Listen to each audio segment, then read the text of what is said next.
and remember the last time you felt weak. The last time you felt completely out of your depth. The last time you felt like the water was at your neck and you were just struggling to survive. Maybe someone gave you a task to do at work and you said, I can't do this. Remember how you felt. Remember how your heart began to race. How your stomach dropped just a bit inside you. Remember that feeling. We hate that feeling, don't we? I remember when I was a uni, you can open your eyes now. I've always been good at schoolwork and grades, went to uni. I was given a module on statistics. You'll know about this, Mark. A module of statistics. And I just could not get it into my brain. I was so frustrated.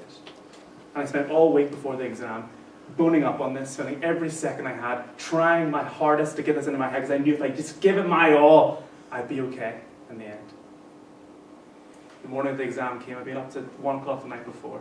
I sit down, I turn the page of the paper, and you know what happens? Nothing. I remember nothing about statistics.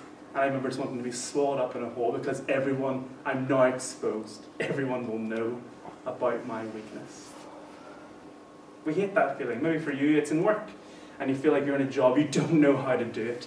And you spend all your energy trying to hide the fact that you feel incompetent. And you spend all your days trying to let no one know that the water's up to here. You're trying to hide and you're thinking to yourself, how long do I have to pretend I know what I'm doing? I'm so frustrated by my weakness. Maybe it's January, you've made a resolution. And you're already just so frustrated with yourself. How can I not even keep a promise to myself? I told myself I would go to the gym, I would eat better. Maybe I'd stop looking at porn. And I'm already frustrated. Is this really all the strength I have available to me? It's so weak. Maybe you feel that. Or maybe you're looking around the church and you think, well, I'm not that super Christian. I'm not that super evangelist. I'm just weak and ordinary. What would God ever want to do with me? I'm just small and just insignificant. Maybe you've been there, but the question that always comes to our minds, I think, in those situations is, does our weakness make us worthless? Does our weakness make us worthless? And maybe you've asked, could God ever work in my weakness? Does our weakness make us worthless? Well, what does God say to that? We're going to jump into Zechariah 4. As you know, we've been here for a few weeks now, and as you know, the story of Zechariah is of God's people who were in exile. They were removed from the place where God was, where God dwelt with them in his city, in the temple. They were kicked out because of their sin and God's judgment on them. But after 70 years, they have now come back to this place, this city. 70 years! That's a long time. I'm sure many of these people have never seen the city of Jerusalem with their own eyes. This is the first time. They've just heard it from Granny. On Granny's lap, they heard about this great city, Jerusalem, where God lived with his people. This great city of Jerusalem that God gave his people. And finally, they got to see it with their own eyes after 70 long years. And they arrive, they get there, and it's underwhelming. It looks pathetic. The walls have fallen down. The temple, that place where God dwelt with his people, is a pile of stones. If ever there was a picture that God was done with us. Surely this weakness means that God sees us as worthless. Could God ever work in this weakness? Surely it's impossible. And we're going to meet a character called Zerubbabel. He was the guy who was chosen to be the project manager, if you like, of the project of building the temple again, building this place again. And God is, and through the book of Zechariah, as we've seen, God is encouraging his people that he's not done with them, that he's going to start building again. We saw in chapter 1, or chapter 2, didn't we, that God promises to be a wall for this people. Even though the wall's fallen down, God will be their wall. In chapter 3, we saw that God is already reconsecrating a high priest for them to work in the temple. And now Zerubbabel's job is this, to build the temple. But I'm sure he looks around and he thinks, really? Look at this place. We don't have the money. We don't have the resources. Oh, we barely have an army. We don't have anyone to protect us. We don't have any resources. There's like half the number left. Really? This is going to happen? And so in this moment, God speaks to Zechariah to give a message to Zerubbabel. And he speaks in a prophecy, a picture. He gives him a picture message. And look at verse 4. What does Zechariah see? Or sorry, look at verse 2. Sorry, what does Zechariah see? What do you see? The end of the ask. What does Zechariah see? Someone shout out. A gold lampstand. A gold lamp. He sees one of these, right? This is what he sees. Now, if you and I were worried about our weakness, if you and I were worried about our situation, how it all just looks impossible, how is God going to work in this situation? Is our weakness mean that we're worthless? And God said, don't worry, here's a lamp. We would think, oh, I don't get it. I'm sorry, Lord, I don't get what you're trying to communicate to me. But was it just any lampstand? How was it described? Tim already said it was a golden lampstand. Not only that, a golden lampstand with what? A bowl. A bowl. What else? 7 lamps. 7 lamps. This is a very particular lamp. This is actually quite a recognizable lamp. This, for Zechariah, who's probably a priest, he would have gone, I know this lamp. This is a significant lamp. This is the lamp we would have had in the temple. This is the lamp that we would have lit in the temple to represent God's presence. Every night I walk through the courtyard there. What's it called? Frontiers? No, the Founders Court. That's the one. I walk through there, and it's winter. It's often dark when you get back there. And sometimes you walk through the court and you think, I wonder who's up late, still in their study, working away. I wonder who's there. And you look up the windows. Do you know how you know who's still there? Who's still present in their room? What's this? You see lights. The lights are on, and you know, that person's present. That person is there. And so God gives this picture to Zechariah. I know the temple's not yet built, Zechariah. But just as my lamp represented my presence there, here's a vision, here's a picture. I will dwell again in this place. And Zechariah, what did he say? He knows what this means, but he still asks, what's going on here? What are these, my Lord? Dare I to dream that this means what I think it means? Is God really not done? Is this going to happen? And then verse 6, the metaphor's dropped and God says, here's what this all means. This cuts to the chase. This is what it all means. And he tells them 3 things. Even though it looks impossible, God builds best in weakness. Even though it seems uncertain, God builds best in weakness. And even though it looks small, God builds best in weakness. Look at verse 7 there.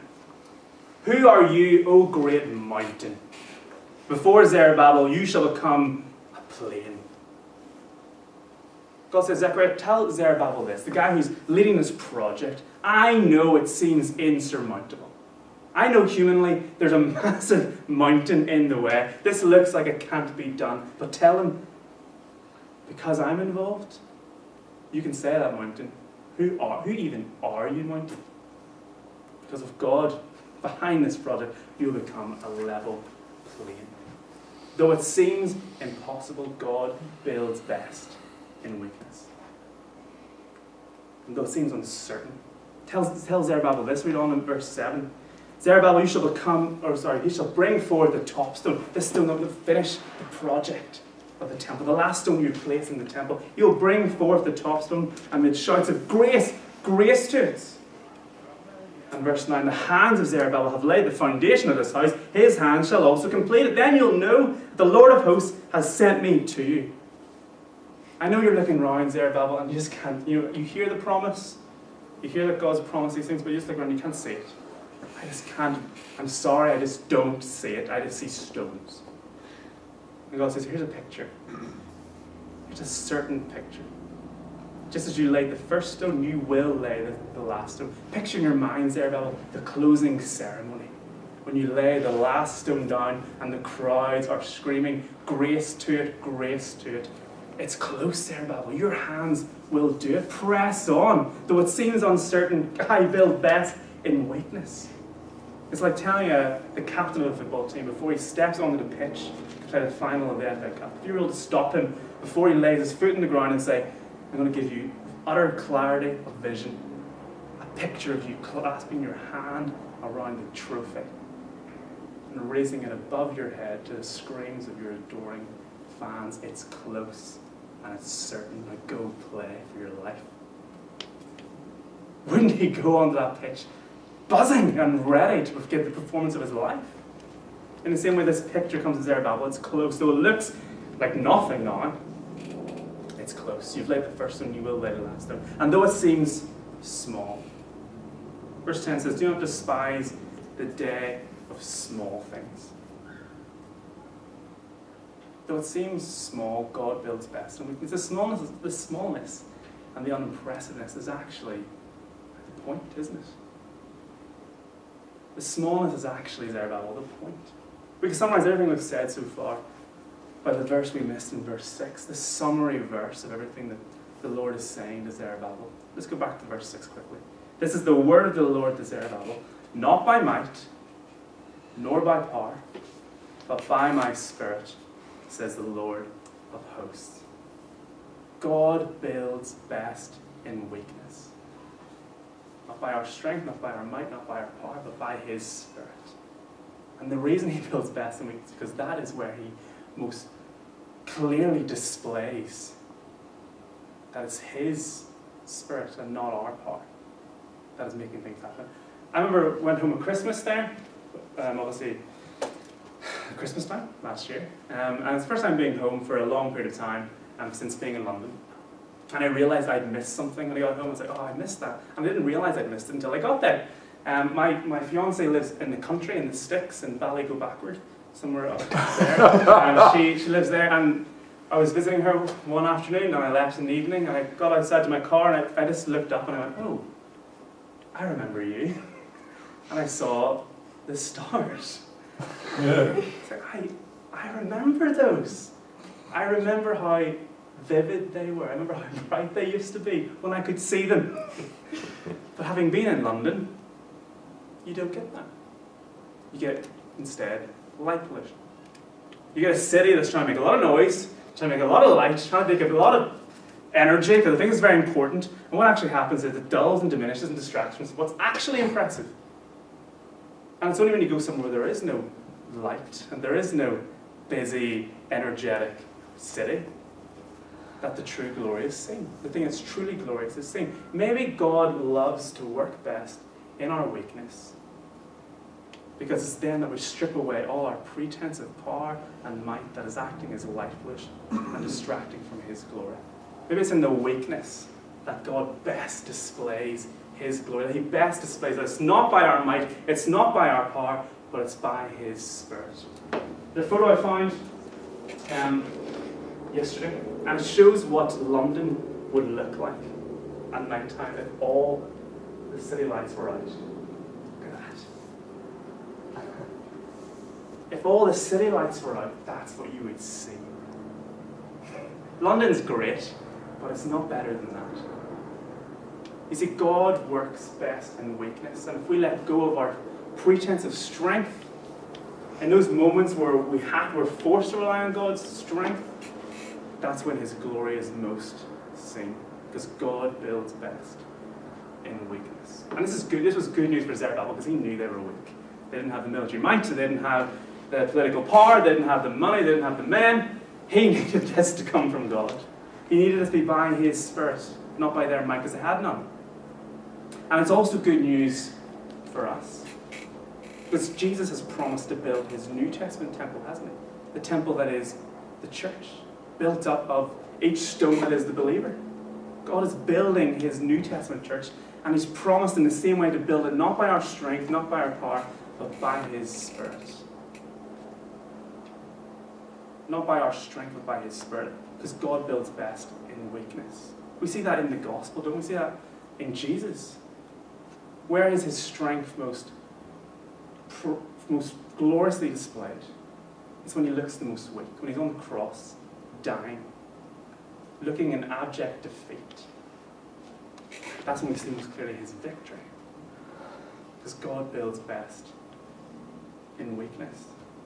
But we still believe the lie, don't we? We still believe the lie that unless we're strong, we're worthless. Our weakness makes us worthless. We still believe that. We believe that we need to hide at all costs our weakness. And we believe that we can actually cover over our insecurities. We can actually heal our deepest insecurities and sense of smallness by covering them over with power, or with money, or with success, or with pomposity, or with aggression. We think that'll heal it. I know I feel small on the inside, but if I just have money and success and recognition and fame, then that'll go away. I'll stop feeling small inside. I'll stop feeling weak. But the truth is we know that no amount of fame, no amount of money, no amount of success, no amount of power will ever satisfy that sense of insecurity. And the reason we know that's not true, because this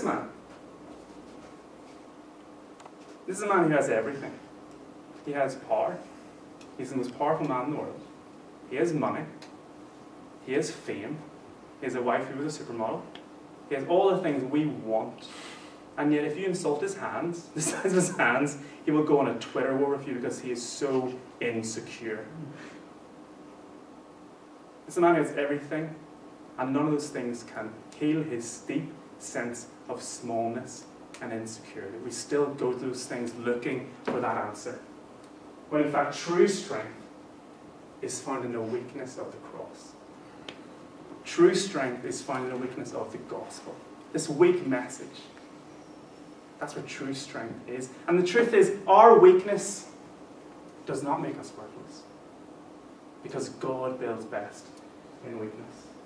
And so what is Jesus' invitation to us? The invitation to us is that as he builds his New Testament temple, not by our strength, but by his Spirit, will we answer him in his invitation that says, will you trust your strength or my weakness?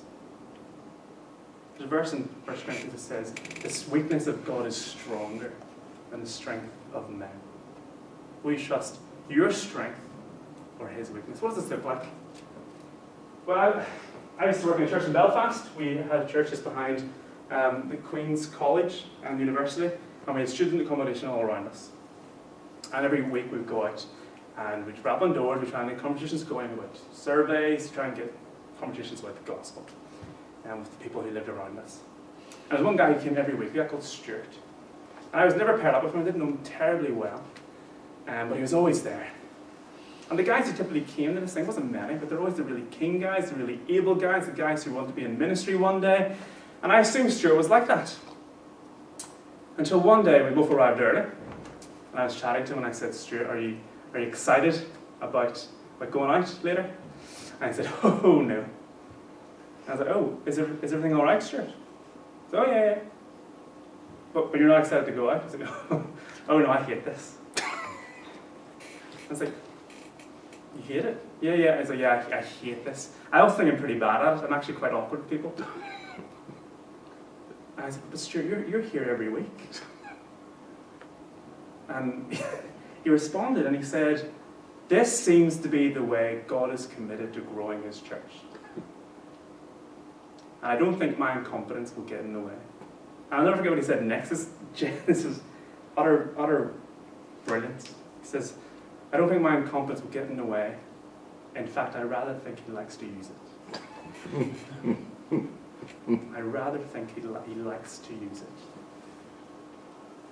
What does this mean for us? What might this mean for us? Well, maybe it means when you go to work on Monday morning, you'll finally explain the gospel to that friend you've been scared to explain it to, and you think you'll fluff your lines, you think you'll stammer, you think you'll look like a fool because you'll realize God works best in weakness.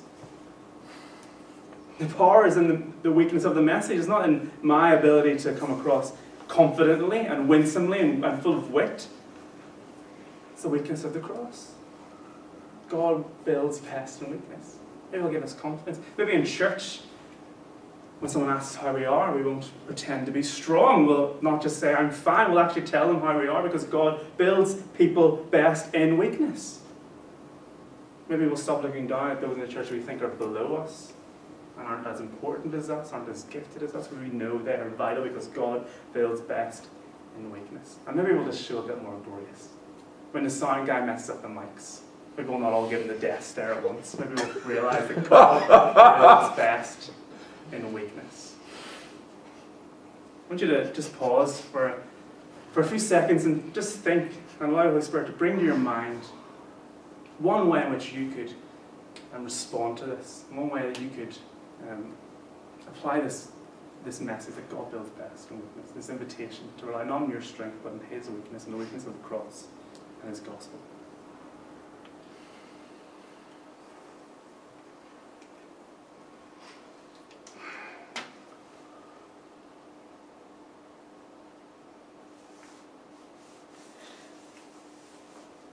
Imagine a life where you weren't exhausted, trying to hide the fact that you were weak. Imagine a church where people didn't pretend that they had their lives sorted, but they relied on the weakness of the cross and the strength of Christ in that. Imagine what happened to our evangelism if we realized that we don't have to be perfect communicators, we don't have to be stammer-free, we don't have to be scared about screwing up our lives, because we know God shows His strength in our weakness. His strength is made perfect in our weakness.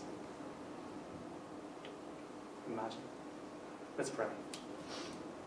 Heavenly Father, we thank you so much that you have revealed your glory and your strength in this weak message of a man on a cross. We thank you that there, in apparent defeat, in apparent loss, in apparent weakness, you showed your strength to defeat sin, to defeat death, and to win for us new life. We thank you that you use weak creatures like us to build your church and to bring a knowledge of yourself, of your gospel and your salvation to those who don't know you. Help us to trust not our strength, which is really weakness, but to trust your weakness, which is really strength. We ask this in Jesus' name. Amen. Amen.